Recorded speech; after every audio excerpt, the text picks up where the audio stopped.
pesa maduong'. Again, interior ongega fixed price.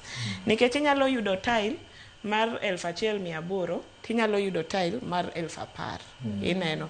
Koro kata ka fundi moro dhi ng'isi ni onyalo loso ni jikon gi 1,80,000 to mari ne en 1,300, samoro dhi kawo ni MDF moro kumoro mabo modho pi, inti dhi miye board maber. Koro iyudo ka also awareness to clients okobedo gima wasetimo maber.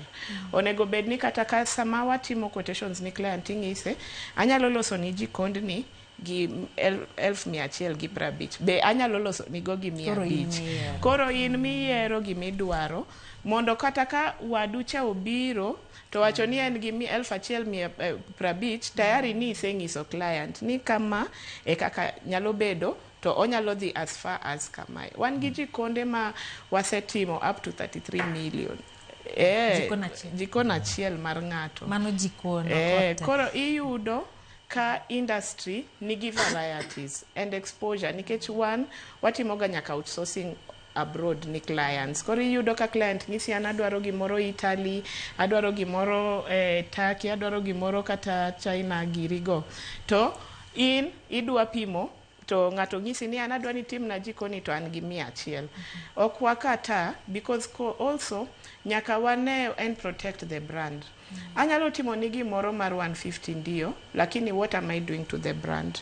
Ineno jibo wacho ni Gen Z cha kelonwa ga gik machi pi osemodho, boards osemodho pite, koro inemo odhi timang'o, odhi lueri oko kucha nikech ok ni miye advice. Koro government onego bed ni allocate a lot, actually a lot of funds towards this nikech ema create a lot of jobs for young people, and even not just young people, kata in gian inyalo yudo opportunity e kanyo mar gimi nyalo timo. Ingeni again abo wacho ni mjengo e tich minyalo chiwo go kinyi kikia kumidhie titima mbele kamae tiromo gi tich to idok ot gi chiemo donge omiyo nyaka watim a lot of allocations, and then TVETs girigi wayaugi mondo wapuonj ji, kik wapuonj ji ni white collar jobs kende teach.